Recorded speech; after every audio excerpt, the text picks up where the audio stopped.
Hello folks, and welcome to another spooky episode of Jack Reviews Musicals. That's right, we're reviewing another horror musical. But not like Bat Boy, where it's a horror comedy. No, this is a full-fledged psychological thriller, complete with blood effects. Oh, what a joy. For those of you who are new here, my name is Jack, and I am a musical theater superfan based in St. Louis, Missouri, and you have stumbled upon my YouTube channel, where I share my thoughts on the musical productions that I see in the area. A couple weeks back, the lovely folks at North Theatricals invited me to attend the tale of Sweeney Todd, the demon Barber of Fleet Street, which is currently playing at the Greenfinch Theatre and Dive from now until the 9th of August of 2026. This is quite an auspicious occasion for North Theatricals, because they are performing Sweeney Todd as the 3rd anniversary production of their permanent home that they founded, the Greenfinch Theatre and Dive on Jefferson. In fact, Sweeney Todd was the show from which the Greenfinch was named, from the song Greenfinch and Linnet Bird, Nightingale, Blackbird. Those are also the names of the bar's signature cocktails, my personal favorite being the Linnet Bird, because like me, it's fruity, sweet, and looks good in pink. North are also coming off the heels of their actor-musician production of Fiddler on the Roof, amounting that, if you recall, I was over the moon for. I was gobsmacked by it. And Sweeney Todd makes this the second time North is performing Sondheim, after their award-winning immersive production of Assassins, that turned the show into a satirical dystopian political convention. I reviewed that production on my blog in written form, and even though I loved it too, there was one problem that I had with it that I didn't dive too deeply into in the review, but it does bleed over, so to speak, into Sweeney Todd. And unfortunately, from this current immersive outing from North, this issue actually has a massive effect on the entire production. Sweeney Todd, the demon Barber of Fleet Street, is Stephen Sondheim and Hugh Wheeler's masterpiece. It's the stage musical adaptation of Christopher Bond's non-musical play. The play was a villain's perspective type story for the character of Sweeney Todd, the central antagonist of The String of Pearls, or The Sailor's Gift. It was a British penny dreadful serial, a pulp horror thriller centering around the quest to stop the cannibalistic murder spree of a one demon Barber of Fleet Street, who slices the throats of his hapless customers and bakes their corpses into pies, straight up going Titus Andronicus on us. The String of Pearls is very much representative of penny dreadfuls as a form of pulp fiction, so popular with the people of London that it cemented Mr. Todd as kind of an urban legend. He's a character that continues to capture the imaginations of horror fans. In the 1970 play, and thus the 1979 musical, the story is told from Todd's point of view, and they gave him a sympathetic backstory, exploring his twisted psyche, turning his narrative from this campy, melodramatic schlockfest into an uncomfortable, legitimately harrowing exploration of what happens when a person gives themselves over to their most base, most vengeful urges. It's 1846 in London, and the barber Sweeney Todd has returned home from a 15-year-long exile in Australia on a false imprisonment carried out by the corrupt Judge Turpin. Todd makes haste to his former storefront on Fleet Street, where he discovers that his former landlady, Mrs. Lovett, has turned it into a pie shop, peddling the worst pies in London. After overcoming the jitters of not having seen a customer for weeks, Mrs. Lovett eventually recognizes Todd as her former tenant, who was back then known as Benjamin Barker. Lovett tells him that after Todd was carted off to Australia, Turpin ravaged Todd's wife, Lucy, driving her to poison herself and forcing Turpin to take their infant daughter, Joanna, as his ward, with the intention to marry her when she comes of age, which is shortly. Todd finds out from Lovett that his old solid silver razors are still fully intact, never been touched. So Todd immediately resolves himself to exact bloody revenge on the man who ruined his life, reopening his barber practice on the upper level of the pie shop. Things get complicated, though, when a former employee from Todd's past, now a con artist barber surgeon who sells snake oil miracle elixirs, recognizes Todd and attempts to blackmail him. Fearing that his chances at revenge will be ruined, Todd acts quick on his feet and he kills him by slicing his throat with a razor. After some time, Judge Turpin finally visits the shop, and Todd gets so incredibly close to doing the deed, but the attempt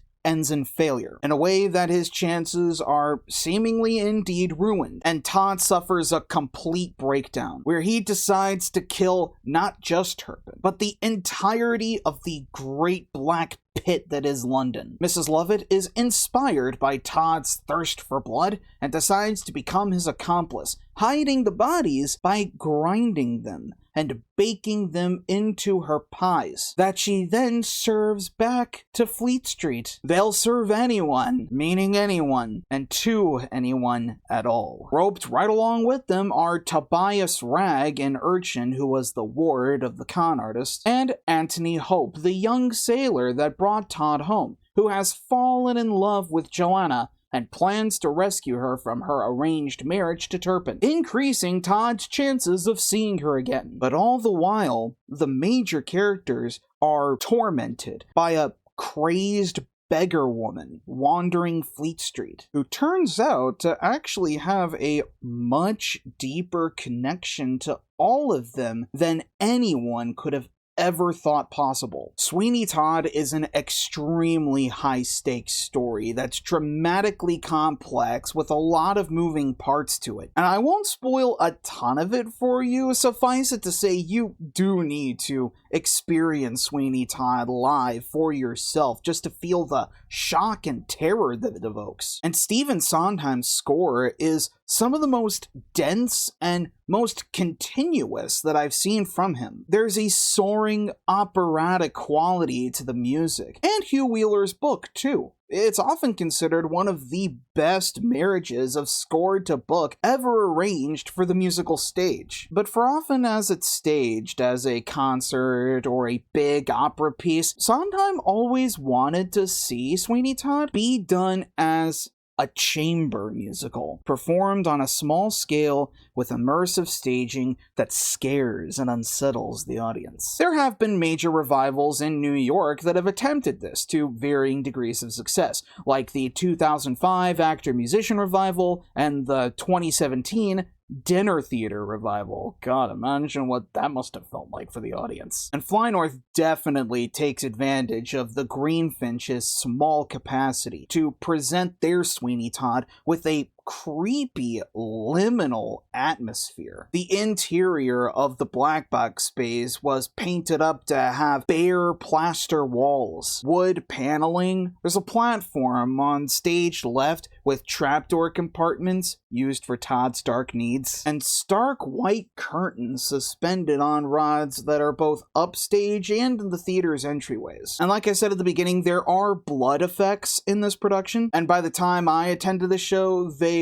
already begun to stain the set, which added to the creep factor of it. And there's LED light fixtures on the walls that, when diffused by the curtains, are used to create intense shadows and striking silhouettes. Todd's reveal in the opening number, The Ballad of Sweeney Todd, or the scene where we're introduced to the bakehouse where the meat's prepped, and the jerking movements of the lunatics that are in the madhouse. The lighting overall is very atmospheric. The intensely emotional moments are bathed in reds, blues, and greens that are really bright, primary, intense. The devastating final moments are just pure stark white. The scenes where Joanna is wistfully looking from her balcony has uses of glowing yellows. The balcony scenes also take place on a rolling scaffold, that are used to create really marvelous light refractions and dynamic staging. A lot of the action is also kept focused too, with really tightly controlled cinematic spotlights. The set was a collaborative effort between the director Colin Healy, Bradley Rolfe, and Lauren Perry, who also painted the set, and co-designed the lights with Healy. Jen Bloom Tatara's costumes also effectively immerses us in the 19th century setting, and as someone who has worked in theater costuming before, I have to give huge kudos to Bloom Tatara for having to handle blood-stained garments, cleaning them every performance. Even the Greenfinch themselves leaned into the immersiveness of it. Outside of the original signature cocktails being named for the show, they also have a special one called Pirelli's Miracle Elixir, which is a shot of Jepson's Malort with Worcestershire sauce. Literally piss with ink. All I can say about that is that was a hard pass from me. Colin Healy's directing of this production definitely leans more into the story's pulpy origins. The interpretations that he crafted of the characters and certain moments were very broadly drawn. One moment that stands out the most to me is God That's Good, the song that opens Act 2. We see the people of London being fed human meat pies, and they are absolutely eating them up. The pies that the ensemble eats are actually real empanadas that were catered for the production by the Coffee Stamp Cafe on Jefferson. They were then filled with fake blood, and the ensemble interprets the customers as just total animals. They're just ravenously consuming these pies. They're shredding them to pieces, letting them fall on the floor, making a huge mess, blood dripping down their mouths and off of their hands like claws. Clothes are getting stained and they're shaking like junkies, itching for their fix. It was probably one of the best stagings of God That's Good I've ever seen. It was a fantastic tone setter for the rest of the show. Some of the broad characterizations in this production worked pretty well, particularly from Mrs. Lovett, who was played by Janelle Gilreath Owens in rare form. Gilreath Owens made for the quintessential Mrs. Lovett. Blustery, lively, very ditzy and chattery, but also very flexible in her movement and very precise with her timing. She excels at portraying Lovett's confidence and nervous energy, and has the uncanny ability to always let us see when the gears are turning in Lovett's head. Her loud Cockney singing shines in The Worst Pies in London, where she also gets to do some fun percussive choreography. Poor Thing, A Little Priest, God That's Good, the Parlor Song, where she gets the chance to play the accordion, and especially By the Sea. I loved the way that song was staged too, with Gilreath Owens as Lovett seductively invading Todd's space, all the while Chandler Spradling as Todd himself is just having none of it. She even at one point straddles his back like a horse, using his suspenders as reins. And all the while, Todd is just locked in with a consistently unamused expression that Spradling never broke for a second. That took commitment. It was a very great piece of physical comedy that got a really big laugh from the audience. By far the most cartoonish performance of the bunch came from Matt Ingram as Beadle Bamford, the sycophantic personal assistant to Judge Turpin. Instead of going the route that most actors do and portray the Beadle as this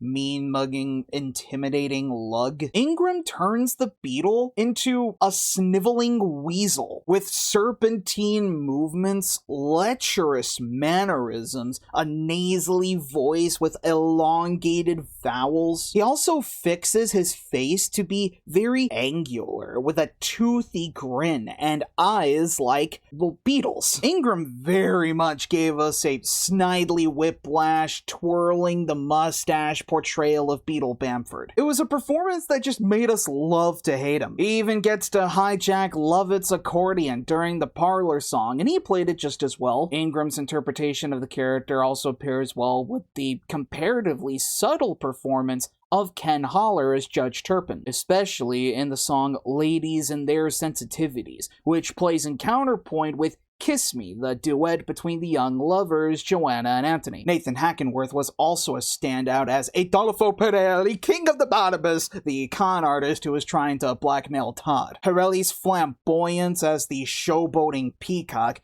and the confidence as the conniving manipulator are strongly portrayed by Hackenworth, with a particularly shining tenor vocal in The Contest, where he recognizes Todd. Rachel Bailey as the beggar woman was brilliant too, giving her invasive mannerisms, a needy personality, and an overall incisive presence, perfectly telegraphing her connection to the other characters. Bailey had a very firm grasp on the franticness of the chaotic song City on Fire, and she exuded real pathos during her lullaby towards the end of the show. I did find that the rest of the cast really struggled in trying to play up this more broad style. Chandler Spradling, as Sweeney Todd himself, did a great job of inhabiting Todd's tormented psyche and miserable outlook on life. His posture is imposing, his face is sunken in, and his resonant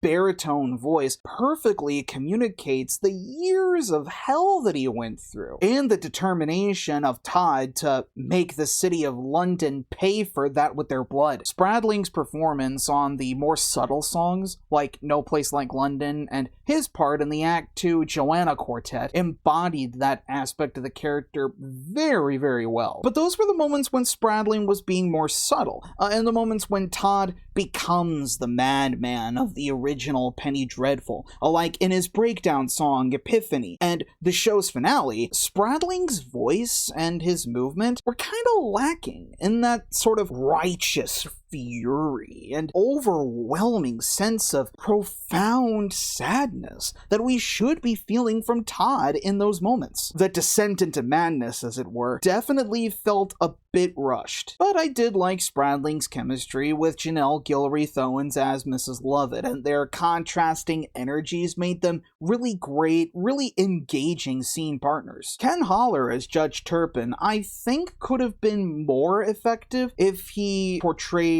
his own corruption as being very laissez-faire. I think his inner turmoil of his amorous feelings for Joanna should have been more desperate. The scene Mea Culpa, where he flagellates himself as punishment for the latter, was extremely creepy and unnerving, but the movement and voice from Holler was not really urgent enough to kind of sell how evil this man truly is. I was especially confused by how legitimately awkward the flashback sequence in Poor Thing was staged. But Holler does perform well Turpin's smug piousness and his calculated authoritativeness, both qualities about him that stood out in the song Pretty Women, the Act 1 duet with Todd, and one of my personal favorite songs in the Sondheim canon. Darius Lambert and Isabel Ramsey were a bit too doe-eyed as the ingenues Anthony and Joanna. Their presence on stage, both as lovers and as individual people, were very waifish. But Lambert and Ramsey do ramp up the earnestness later in the second act, and their performances lent a sincerity to their light and airy vocals that were well utilized in their songs Greenfinch and Linnet Bird, Joanna, Kiss Me, and their parts of the quartet in Act 2. Crispin Scheininger as Tobias did well at playing up the scared little boy side of the character, feeling all of the trauma and heartbreak of both the abuse that he suffered under Pirelli and the discovery of the evil deeds he is participating in, especially betrayal, after Tobias began to view Mrs. Lovett as a mother figure. But in this production, I thought that the found family dynamic between Mrs. Lovett and Tobias to be kind of rushed and glossed over, in favor of the two being the token comic relief duo. Even if Scheininger's rendition of Not While I'm Around was very heavy and emotional, very heartfelt. There was overall a lack of dimensionality to the individual performances that I felt was kind of antithetical to the original intention of the show being a psychological thriller. Fly North really needed to make the show's very deadly stakes feel more immediate and a little more decisive. There were some obvious staging limitations, from performing in a space as small as the Greenfinch, particularly with the sightlines. Joanna's balcony and the bakehouse's meat grinder were both in the house left aisle, so you kind of had to crane your neck a little bit in order to actually see the action. And the blood effects were mostly triggered on the stage left platform where the shop is, so a good chunk of the audience could potentially miss those too. But the blood splatters themselves were well executed, I gotta stop with the puns, and the trapdoor mechanisms used to dispose the bodies worked flawlessly. A lot of that work can also be credited to fight choreographer Angela Healy and props designer Kel Rolfe. I won't spoil it for you, but the bit where Todd opens the crate for his new chair after God That's Good was really, really funny. I think a lot of the problems that I have with the acting and the staging of this production, including moments that I'm not mentioning here because of spoilers, was that issue that I had with Fly North's production of Assassins that I mentioned at the beginning, and that's that Fly North made the decision to be as faithful as possible to Stephen Sondheim's vocal arrangements for the actors and, for the band, Jonathan Tunick's orchestrations. There were 9 musicians in Fly North's production. 9, shrunk down from a 20-piece orchestra. Now, for a minimal staging like this one, it is respectable, but the problem is the band is located in the Greenfinch's basement, and their sound is being pumped into the theater through stereo speakers. This score is extremely complex, operatic, and bombastic, and musical director Stephen Schermitzler conducted them to be as loud as possible before sound compression, and that caused the music in Fly North's production to be incredibly loud. It was super compressed, high in the treble. It swallows the actors whole, overpowering them, and it makes the audience struggle to hear them, like someone's vacuuming the house while you're trying to watch TV. And for a show where 3/4 of it is the songs that are incredibly information dense, where every lyric matters, you do not want to be having that issue, specifically because the story has so many moving parts to it. I was very familiar with Sweeney Todd, so I was able to focus more on everything else the production had to offer for me to review. But I attended the show with a +1, who went into Sweeney Todd completely blind. She wanted to see the show with me because, she's been wanting to check out Sweeney Todd for a long time. She never heard the score, never read anything about it, never even seen the movie, or even the original Broadway pro shot with Angela Lansbury as Mrs. Lovett. But the sound was so loud and weirdly mixed that everything just went over her head. Like, she retained nothing. I had to recap the whole thing for her, which I was more than happy to do because I love the show very much, but I shouldn't have to do that. Personally, my solution would have been to make the orchestrations even more spare. Kind of like what the 2005 and 2017 revivals did. That would have made the band overpower the actors way less and contribute a lot better to Sondheim's intentions of making this a chamber musical. But as loud as they were, the band went to work. They clocked in. The complexity, the precise tonality of Sondheim's score was delivered perfectly by the band. Okay, let's see if I can get all these. The band consisted of musical director Stephen Schermitzler on the piano, Alex Mosier on the violin, Amy Tripodi on the viola, Paul Rushoff on cello, Abe Callisto on bass, Josh Baumgartner on reeds, Jessica Pottig on the French horn, Joe Akers on the trumpet, and Jordan Epperson on the trombone. I did find the choral work to be particularly strong in this. The Ballad of Sweeney Todd, the interludes between the individual scenes, God That's Good, The Letter in Act 2, City on Fire. The choral arrangements from the ensemble were spectacular and in places terrifying. The voices from the cast were all extremely impressive, given the production production has only a cast of 12. The cast members who fill out the whole ensemble in multiple roles and supporting the choral work are Parker Miller, Margaret Beekman, and Mia Milliken. And like I said before, it was ironically enough trying to be a Sondheim purist that ultimately made me think of Fly North's Sweeney Todd as being a mixed success. Fly North's determination to deliver on fidelity to the score resulted in the psychology of the characters not being as incisive as I wanted. The movement didn't feel very urgent,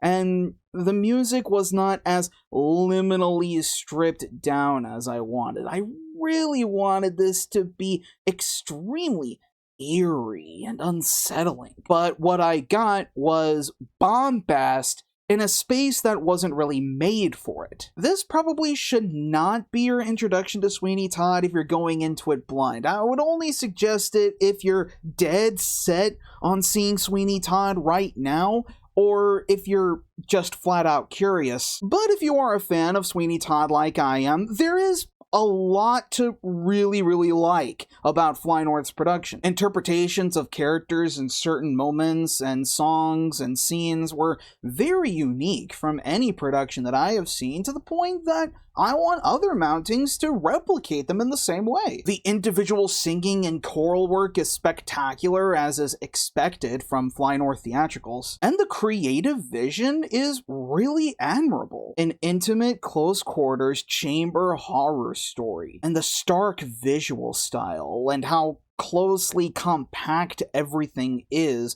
just took advantage of that concept superbly. The stuff that they did well, and the stuff that they did excellently, makes their Sweeney Todd worth checking out for this Summerween season. If you saw Fly North's production of Sweeney Todd, let me know what you thought about it in the comments below. And if you enjoyed hearing my ramblings on this, be sure to leave a like and subscribe to the channel so that you don't miss any more St. Louis musical theater productions coming soon. Special thanks to Fly North Theatricals for inviting me to attend the tale. And congratulations, Fly North, for the 3rd anniversary of the Greenfinch Theatre and Dive. Thank you so much for watching, and until next time, long live the musical, and if you'll excuse me, I've got some late night baking to do, because, hey, you know what they say, you can't bake a pie without slicing a few throats.